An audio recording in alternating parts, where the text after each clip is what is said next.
ठंड में ससुराल की चटपटी रसोई। इतनी ठंड में सुबह सुबह नहाने के बाद तो अब मुझको 440 वोल्ट का करंट लग रहा है। मन कर रहा है जाकर दोबारा से रजाई में घुस जाऊं। एक दिन पहले ही शादी करके निकिता ससुराल में आई है। बाहर बर्फ जैसी ठंडी ठंडी हवा चल रही है। तभी गीता दरवाजा खटखटाती है। देवरानी जी तैयार हो गई तो जल्दी से रसोई में आ जाइए, सब लोग चाय के लिए बैठे हैं। गीता के कहने पर निकिता कमरे से बाहर आती है, जहां हॉल में रिश्तेदार मेहमानों की भीड़ जुटी हुई है। कोई कंबल लपेट कर बैठा है, कोई रजाइयों में घुसा पड़ा है, तो कोई गरम शॉल में दिख रहे हैं। तभी राजवती ने कहा, अरे बहू, जा जल्दी से सबके लिए बढ़िया मसालेदार चटपटी चाय बना कर लिया। इतनी बढ़िया ठंड के मौसम में तो मसालेदार चाय पीने का ही मजा है। मसालेदार तक तो ठीक था, लेकिन ये चाय चटपटी कब से होने लगी? नई बहू ने मुस्कुराते हुए मन में ऐसा कहा और चाय पानी बनाने के लिए रसोई में आ गई। ये ससुराल की रसोई तो बर्फ की सिल्ली जितनी ठंडी है। देवरानी जी पहले चूल्हे की पूजा कर लो, उसके बाद ही नाश्ता पानी बनाना शुरू करना। निकिता जल्दी से चूल्हे पर स्वास्तिक बनाकर पूजा करती है और चाय बनाने के लिए बर्तन के स्टैंड से फ्राई पैन उतारती है। इस फ्राई पैन में सबके लिए चाय बन जाएगी? अरे देवरानी जी, इसमें ढंग से चाय नहीं पक पाएगी। घर में सबके सब चाय पियेंगे। ऐसा करो, इस बड़े वाले पतीले में चाय बना लो। दूध का पैकेट फ्रिज में रखा हुआ है और अदरक भी पड़ी है। इतना कहकर गीता किचन से चली जाती है। निकिता फ्रिज में से ठंडे ठंडे दूध के पैकेट निकालती है, जिसमें ठोस बर्फ जम चुकी थी। दूध के पैकेट में भी बर्फ जमी पड़ी है। इतना बर्फीला दूध पलटने से तो मेरे तो हाथ का कचूमर बन गया। पतीले में दूध डालकर निकिता उसे उबाल आने तक पकाती है, जिसके बाद वो दूध में भरकर चीनी चाय पत्ती डालकर अदरक कूटने लगती है। वैसे ऐसी सर्दी में तो अदरक वाली चाय पीने में बढ़िया स्वाद आता है। निकिता चाय बन गई क्या? बस भाभी, 2-4 मिनट और पकेगी, चाय तैयार है।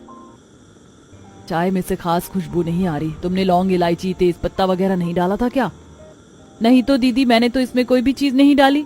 हमारे घर में तो ठंड में बस चाय में अदरक डालते हैं। हरे ठंड के मौसम में भी लौंग इलायची वाली चाय नहीं पिया तो चाय फीकी फीकी लगती है। अब तो जब तक ठंड का मौसम है मसालेदार चाय बनाने की आदत डाल लो। जी ठीक है भाभी, मैं अभी लौंग इलायची ऐड करती हूँ। मसालेदार चाय पीने के चक्कर में मेरी डबल मेहनत करवा दी ठंड में। वो अदरक वाली चाय ठंड में सबसे बढ़िया लगती है। खैर कोई बात नहीं, सबका अपना अपना टेस्ट होता है। ऐसा कहते हुए निकिता लौंग इलायची कूट कर चाय में डालती है। कुछ देर में चाय बन जाती है। इतने में सास शारदा रसोई में आती है। बहू, ऐसा कर चाय के साथ सभी के लिए चटपटी सी आलू वाली कचौड़ी बना ले। मम्मी जी, आलू की कचौड़ी नाश्ते में भारी हो जाएगा। ऑयली चीज है ना, इसीलिए मैं सोच रही थी सबके लिए वेजिटेबल सैंडविच बना दूं। सैंडविच का नाम सुनकर शारदा मुंह सिकोड़ लेती है। ऐसे ठंड के मौसम में सादे सैंडविच थोड़ी जचते हैं। ठंड में तो चटपटा नाश्ता ही चाहिए होता है। चल अब तू फटाफट से कचौड़ी बना ले और आलू की कचौड़ी में हरी मिर्च जरा ज्यादा काट कर डालना। हमारे परिवार में मिर्च मसाले सब लोग तेज खाना ही पसंद करते हैं। निकिता अब जल्दी से कचौड़ी बनाने की तैयारी शुरू करती है और सबसे पहले आलू बॉईल करने के लिए ढेर सारा आलू लेकर छीलने लगती है। हे भगवान, एक तो इन आलूओं पर 2.5 किलो मिट्टी चढ़ी हुई है। इसे छीलने में तो आधी मिट्टी मेरे नेल्स में घुस गई। कसम से ठंड के सीजन के पहाड़ी आलू से खाना बनाने में सबसे ज्यादा मिट्टी पहाड़ होता है। बड़बड़ाते हुए निकिता मिट्टी लगे आलू के छिलके हटाकर अब उन्हें धुलाई करने के लिए जैसे ही टोंटी खोलती है तो उसके अंदर से काफी ज्यादा ठंडा ठंडा पानी निकलता है। ठंड से उसके दांत किटकिटाने लगते हैं। भगवान, लगता है इस टूटी का कनेक्शन सीधा अंटार्कटिका से कनेक्ट हो रखा है, तभी तो बिल्कुल बर्फ की तरह जमा जमा पानी निकल रहा है। मेरे तो हाथ गल गए आलू धोकर। काफी देर तक ठंडे पानी में आलू साफ करके उबलने के लिए बिठाकर निकिता ढेर सारा आटा परात में छानने लगती है। इतना आटा तो आलू की कचौड़ी बनाने के लिए न रहेगा। अब रहने देती हूँ। तभी दादी सास शीला रसोई में घुसी चली आती हैं। हाय दैया, इतना भर भर कर आटा किस लिए निकाल रही है पोता बहू? अरे भंडारे की पूरी बनानी है क्या? दादी जी, कचौरी बनाने के लिए आटा तो लगेगा ना। अरे आटे की कचौरी कौन खाता है? कचौरी तो मैदा की बनी हुई खाने में स्वाद और खस्ता लगती है। गरम गरम फूली फूली और चटपटी चटपटी आटे की नहीं, कचौरी मैदे की बना। किलसते हुए निकिता अब आटा कनस्तर में खाली कर देती है और अब मैदा गूंथने लगती है। हाँ, एक तो इतनी कड़कड़ाती ठंड, ऊपर से इतना कड़ा मैदा गूंथने में मेरी तो अच्छी खासी कसरत हो गई। बेचारी मेरी उंगलियां फ्राई फिंगर की तरह अकड़ गई हैं। जोर लगा के हैशा। ठंड से ध्यान भटकाने के लिए बेचारी बहू मैदा गूंथ कर उसे नरम करती है और अब उबले हुए आलू में धनिया मिर्ची मसाले डालकर चटपटा मसाला तैयार करती है, जिसके बाद वो अब कुछ ही देर में चटपटी फूली फूली कचौड़ी बनाती है और दोबारा से चाय गर्म करती है। रसोई में बन रही गरम गरम चटपटी कचौड़ी की खुशबू बाहर बैठे सभी सदस्यों के नाक में पड़ती है। तभी बुआ सास कांता कहती है, वाह वाह, बढ़िया खुशबू आ रही, लगता है बहू ने कचौड़ियाँ बना दी। मेरे तो पेट में जोरों से गुड़गुड़ मच रही है। अरे बहू, जल्दी से चाय नाश्ता ले आ। जी बस लाई बुआ जी। जेठानी जी भी बाहर जाकर ही जम गई हैं। ये नहीं कि यहाँ पर मैं बना रही हूँ तो वो सबको चाय नाश्ता परोस कर देती जाए, उससे काम हल्का हो जाता है। निकिता कचौड़ी तलते हुए ही अब सभी के लिए कप में चाय डालकर लाकर देती है। लो भाई, चाय भी आ गई। कितनी बढ़िया महक आ रही है इस मसालेदार चाय में से। मुझको भी चाय चाहिए चाची, मुझको भी चाय दे दो। रोहन बेटा, मैंने तुम्हारे लिए चाय नहीं बनाई। बहू, ठंड का मौसम है, दे दे दोनों बच्चों को थोड़ी थोड़ी चाय, या कचौरी से खा लेंगे। देवरानी जी, चाय पिए बिना दोनों मानेंगे नहीं, आपको चाय देनी पड़ेगी क्योंकि दोनों डेली चाय पीते हैं। गीता की चाय देने की बात सुनकर निकिता अब थोड़ी इरिटेट होकर किचन में आती है। हद है कसम से, हरे घर के कच्चे बच्चों को चाय देना जरूरी है क्या? इन्होंने पहले बताया नहीं कि बच्चे भी चाय पीते। अब मुझे अपने हिस्से की चाय इन्हें देनी पड़ेगी। एक तो वैसे ही ठंड में सुबह सुबह ये चटपटा नाश्ता तैयार करने में मेरी हालत खस्ता हो गई। कोई बात नहीं, अपने लिए मैं स्पेशल कप की चाय बनाऊंगी, गर्मा गर्म कचौड़ी के साथ, लास्ट में तसल्ली से खाऊंगी। ऐसा कहते हुए निकिता ने खुद को दिलासा दिया और अपने हिस्से की चाय दोनों बच्चों को दे आती है। सभी का अच्छे तरीके से चटपटे नाश्ते से पेट भरवाती है। कुछ देर बाद बहुत ही चटकदार कचौड़ी बनाई थी नई बहू ने। मिर्च मसाले डालने में बिल्कुल हलवाई जैसा हाथ पाया बहू ने। मैंने तो पेट भरकर ढंग से खा लिया, सफर आराम से कट जाएगा। अच्छा शारदा जी, अब हम निकलते हैं, ट्रेन का टाइम भी हो रहा है। चले जाना, तुम्हारे लिए पैक करवा देती हूँ, ट्रेन में खा लेना। अरे नहीं नहीं जेठानी जी, ट्रेन में कुछ खरीद कर खा लेंगे, सफर कट जाएगा। हाँ, मगर ट्रेन का खाना घर के खाने जितनी बराबरी थोड़ी करता है। नई बहू, अभी जो कचौरी बची हो वो तेरी चचिया और बुआ सास को दे दे। इस पर निकिता को गुस्सा तो बहुत आता है, लेकिन वो नॉर्मल होकर दिखाती है। जी बस 2 मिनट रुक जाइए चाची जी, मैं अभी पैक करके लाई। किचन में आकर निकिता चिड़चिड़ करते हुए कचौरी पैक करने लगती है।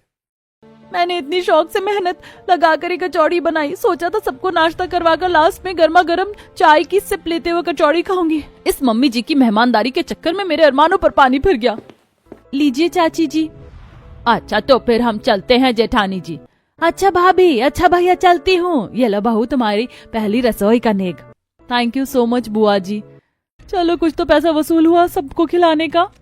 जाओ नितिन वैभव, अपने चाचा चाची बुआ फूफा को स्टेशन तक छोड़ाओ। जी पापा।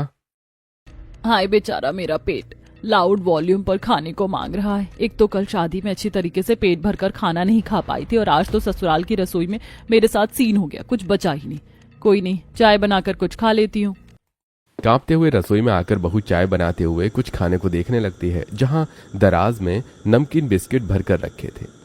अभी के लिए इसी से काम चला लेती हूँ, फिर रसोई भी समेटनी है, पूरा काम फैला पड़ा है। चाय लेकर अब प्लेट में ढेर सारी नमकीन बिस्किट भरकर निकिता सीधा अब किचन से अपने कमरे में आकर रजाई के गर्माहट में बैठकर खाती है। हाँ, ऐसे ठंड के मौसम में तो रजाई में बैठकर नाश्ता करने की फीलिंग ही अलग है। कितनी टेस्टी चाय बनाई है मैंने। वैसे मसाले वाली चाय का जायका अच्छा है। कुछ देर में रसोई समेटकर बर्तन धोकर कमरे में आकर हीटर चालू करती है। कितना रिलैक्स मिल रहा है हीटर में। ओह। कुछ देर में हीटर चलने से कमरे में गर्माहट भर जाती है और निकिता सो जाती है। कुछ देर में कनिका आती है। निकिता भाभी, जल्दी से उठ जाइए, 12 बज गए हैं, जाकर लंच बना दीजिए, सब लोग 1:30 बजे खाना खाएंगे। जस्ट ही तो थोड़ी सी नींद आई थी, ये नंद रानी कबाब में हड्डी बनने के लिए आ गई लंच बनाने का ऑर्डर लेकर। बेचारी निकिता रजाई से निकलकर जल्दी से रसोई में आती है और फ्रिज खोलकर सब्जी देखने लगती है। समझ में नहीं आ रहा किस चीज की सब्जी बनाऊं। वैसे सुबह नाश्ते में सभी ने तला भुना और मसाले वाला कचौड़ी खाया है, तो अभी सबके लिए ये हरी पत्तेदार प्याज में आलू डालकर प्लेन सब्जी और रोटी बना लेती हूँ, सही रहेगा। अब जल्दी से निकिता हरा प्याज और आलू काटकर हरी मिर्च पर सब्जी छोंक कर फटाफट से आटा गूंथ कर चपाती बनाकर डाइनिंग टेबल पर गर्मा गर्म लंच लगा देती है। लंच तैयार है, सब लोग आ जाइए। सभी अपने अपने कमरों से ठंड में ठिठुरते हुए खाने की मेज पर आकर बैठ जाते हैं। क्या बात है, आज तो बाकी दिन के मुकाबले काफी जल्दी लंच डाइनिंग टेबल पर लगा दिया। क्या बनाया है? निकिता जैसी प्लेट में आलू प्याज की सब्जी डालती है तो शीला की शक्ल बन जाती है। हाय हाय पोता बहू, ये तूने एकदम फीकी सी सब्जी किस खुशी में बनाई है? ये सब्जी देखने में जरा भी चटपटी नहीं लग रही। सचमुच में ये सब्जी तो देखने में बिल्कुल उबली हुई सी लग रही है। इसके साथ बंदा रोटी कैसे खाएगा? वैभव भैया, पत्तेदार प्याज वाली आलू बगैर मसाले के खाने में अच्छा लगता है। एक बार आप चक्कर तो देखिए, आप सबके लिए बड़े शौक से बनाई है। बाहू, तेरे यहाँ ऐसी उबली सब्जी लोग शौक से खाते होंगे। हम लोग शुरू से चटपटा खाना ही खाते, खास करके सब्जी में बगैर मसाले डाले हमारे घर में नहीं बनती। समझ में आई बात? शारदा बिना मसाले की सब्जी के लिए निकिता को बहुत सुनाती है, जिससे उसकी आंखें नम हो जाती हैं। सॉरी मम्मी जी, मैंने सोचा सुबह सभी लोगों ने इतनी मिर्च वाली कचौड़ी खाई थी तो इसीलिए मैंने अभी सिंपल आलू प्याज की सब्जी बना दी। मुझे लगा आप सब लोग खा लेंगे। आप मुझे बता दीजिए, मैं कोई और सब्जी बना दूं? बहू, सब्जी तो बनानी ही पड़ेगी। इस सूखी सादी सब्जी से थोड़ी ना रोटी खा पाएंगे। एक काम कर, तू गट्टे की बढ़िया सी मसालेदार चटपटी दमदमी सब्जी बना लिया। साथ में थोड़ी हरी मिर्च डालकर धनिया की चटनी भी पीस लेना। जी ठीक है मम्मी जी। मम्मी जी, इस आलू प्याज वाली सब्जी का क्या करना है? ये तो कोई खाएगा नहीं। गीता बहू, ऐसा कर, ये जाकर हमारी पड़ोसन सुषमा को दे दे।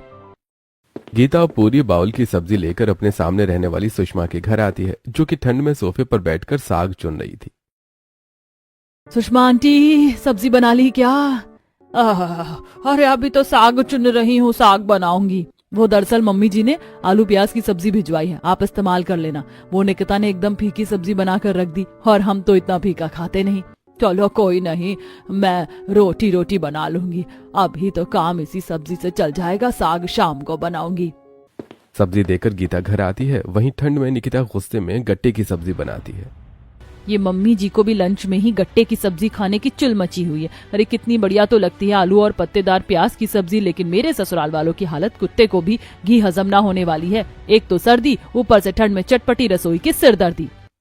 कुछ ही देर में वो बेसन के गट्टे बनाकर मसाला पीसने के लिए मिक्सर चलाने की कोशिश करती है। मिक्सर खराब होता है। ये मिक्सर तो खराब है, अब बगैर मिक्सर के मसाला कैसे पिसेगा? निकिता सीधा गीता के कमरे में आती है, जहां सभी बिस्तर में बैठे रजाई ओढ़ कर बैठे मूंगफली खा रहे होते हैं। हे भगवान, इन लोगों ने तो कमरे में कबाड़ मचा रखा है। खाए जाओ, गंदगी फैलाए जाओ। अरे बहू, सब्जी बन गई क्या? मम्मी जी अभी नहीं बनी, वो मैं पूछ रही थी। रसोई में मिक्सर खराब पड़ा हुआ है, मसाला कैसे पिसेगा? कनिका, जाकर अपनी भाभी को मसाला पीसने के लिए लेकर जा। मम्मी, इतनी देर के बाद जाकर तो मेरी जगह गर्म हुई। मैं यहाँ से नहीं जा रही, मुझे हाथ पैर सुन्न नहीं करवाने। कनिका को इस तरह से आलस खोरी करते देखकर निकिता को गुस्सा आता है।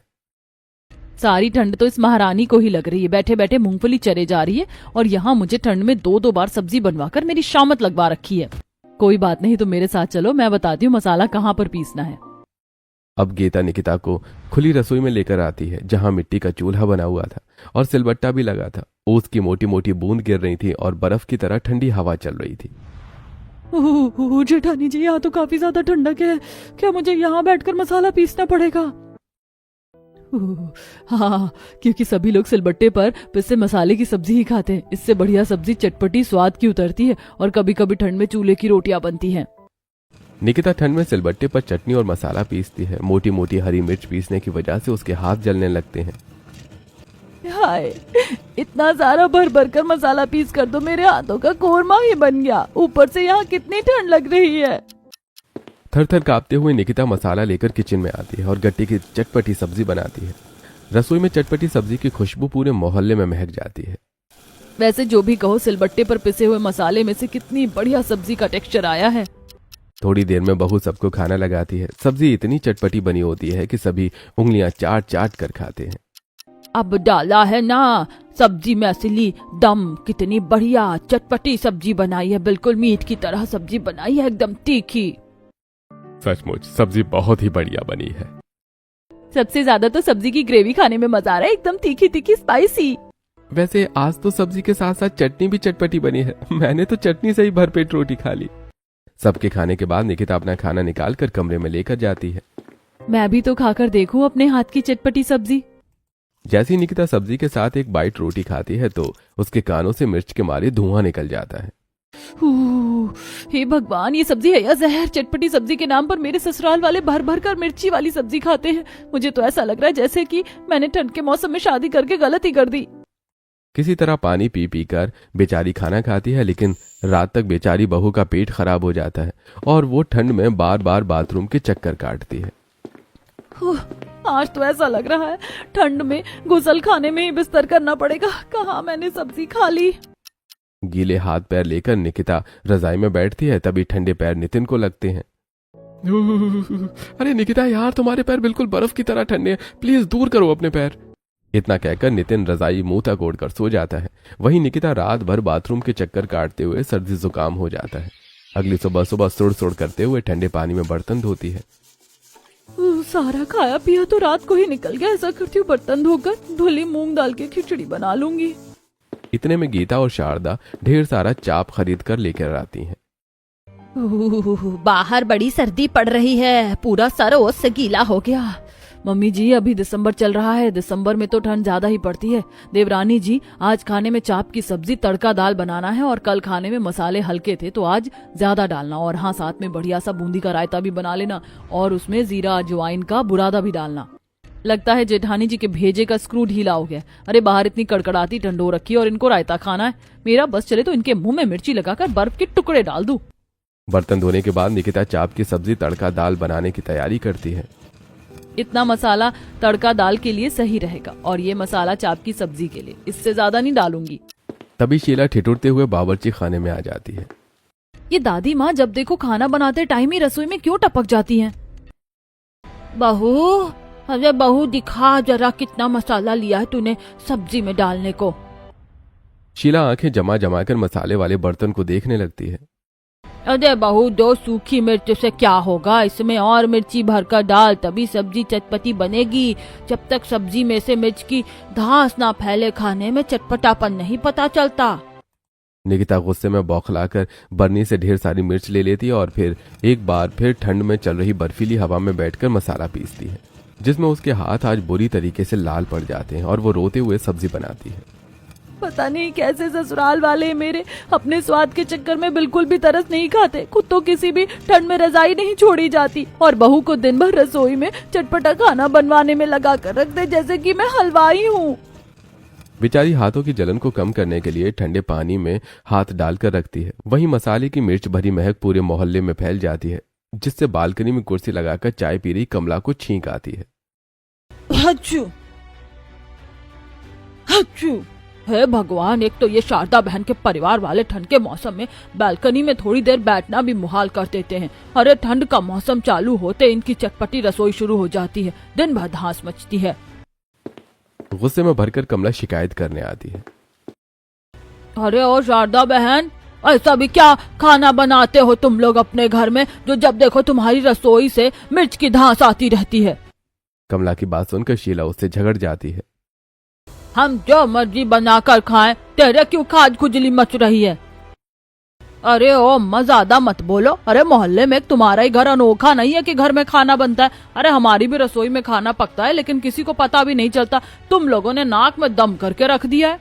आंटी जी, आप गुस्सा मत कीजिए, अब से आपको हमारे रसोई में मिर्ची की महक नहीं आएगी। इतना बोलकर गीता रसोई में जाकर रसोई की खुली हुई खिड़की को बंद कर देती है। देवरानी जी, जब तक ठंड का मौसम खत्म नहीं होता खिड़की को मत खोलना। भाभी, ऐसे तो रसोई में काफी ज्यादा मिर्च की धांस भर जाएगी। हमारी रसोई में चटपटा खाना ही बनता है। भाभी, अब कुछ टाइम के लिए एडजस्ट नहीं कर सकती क्या? कनिका, एक दिन मेरे बदले तुम खाना बनाकर देख लो। ठंड में बाहर से मार्केट करके आना और रसोई भी मैनेज करना जब एक दिन खुद करोगी तब पता चलेगा। अरे बहू, इसमें किस बात का इतना एहसान दिखा रही है? अरे बहू का फर्ज होता है ससुराल वालों की फरमाइश के अनुसार खाना बनाकर खिलाना, और हमें चटपटा खाना पसंद है तो हम वही खाएंगे। अब एक आदमी के लिए 10 जनों के मुंह का स्वाद तो नहीं बदला जा सकता।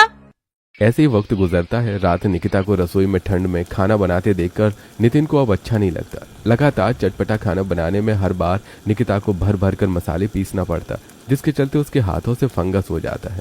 उसके सिचुएशन को देखते हुए नितिन अपनी माँ से बात करता है।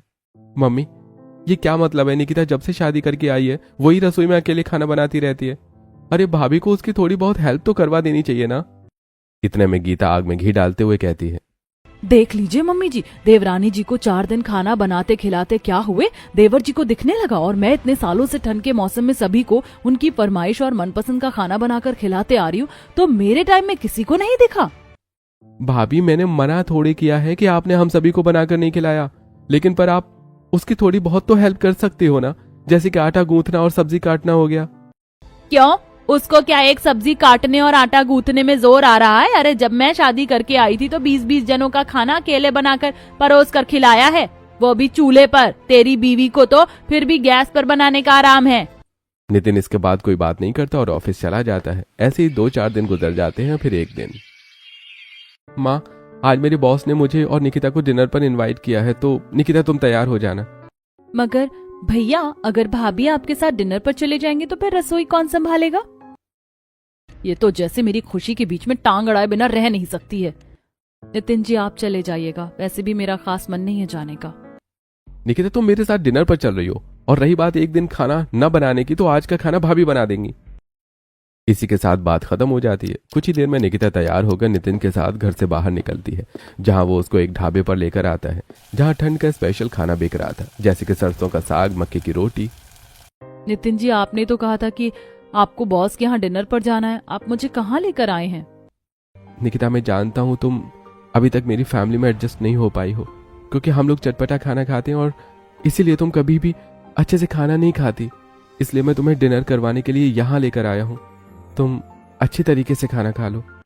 उस दिन निकिता पेट भरकर सिंपल खाना खाती है। उसके चेहरे पर खुशी की झलक दिख रही थी। ऐसी समय गुजरता है, पर ठंड में ससुराल की चटपटी रसोई की दिनचर्या अभी भी बहू को पूरी करनी पड़ती। धीरे धीरे निकिता के हाथों का फंगस इतना ज्यादा बढ़ जाता है कि वो एक दिन बगैर मसाले की सिंपल सब्जी बनाती है, जिसे देखकर सब नुक्स निकालते हैं। अरे बहू, तूने किस किस्म की सब्जी बनाई है? बिल्कुल भी टेस्टी नहीं, खाली तेल डाल दिया है। सच में आज का खाना तो किसी कर्म का नहीं बना है। किसी भी सब्जी में नाम मात्र के मसाले भी नहीं, केवल नमक हल्दी में उबाल कर लाई है। दादी जी मुझसे मसाला नहीं पीसा जा रहा है, मेरे हाथों में बहुत जलन हो रहा है। रहने दीजिए भाभी, ये तो बस आपके खाना बनाने से बचने के बहाने हैं। फीकी सब्जी बनी होने के चलते सभी एक बार फिर निकिता पर मुस्कुराने लगते हैं, जिस पर नितिन गुस्से से हाइपर हो जाता है। अरे बस कीजिए आप सभी लोग। अरे एक दिन अगर निकिता ने नॉर्मल सब्जी बना दी तो उसे खाने में आप सबकी शक्ल बन रही है, और वो बेचारी रोज अपने हाथों के छाले में मसाले पीसती है। आप लोगों को तो बस चटपटा खाना खाने को चाहिए, चाहे वो जैसे मर्जी बना कर दे। हाँ, नितिन अब डॉक्टर को फोन करके घर बुलाता है, जो कि निकिता के हाथों की हालत देखकर कहता है, देखिए, जरूरत से ज्यादा मसाला पीसने और पानी वाले काम की वजह से इनके हाथों में फंगस हो गया है। इस वक्त इनके हाथों का खाना खाना आप सभी के लिए भी अनहाइजीनिक होगा, तो हो सके तो इन्हें कुछ वक्त के लिए रसोई के कामकाज से बिल्कुल दूर रखिए। निकिता के हाथों की इतनी खराब हालत देखकर गीता, शारदा, कनिका तीनों काफी ज्यादा अफसोस खाती हैं और अब उसे प्रॉपर आराम करवाती हैं। तीनों मिलजुल कर रसोई के काम देखती हैं, जैसे कि कनिका बाजार से सब्जी लेकर आती है, शारदा सब्जी कटवाती है और गीता सबके लिए खाना बनाती है। 1-2 हफ्ते में निकिता का हाथ फिर से ठीक हो जाता है और ठंड में सुबह सुबह उठकर वो जब रसोई में आती है तभी पीछे से उसकी सास और जेठानी भी आ जाती है।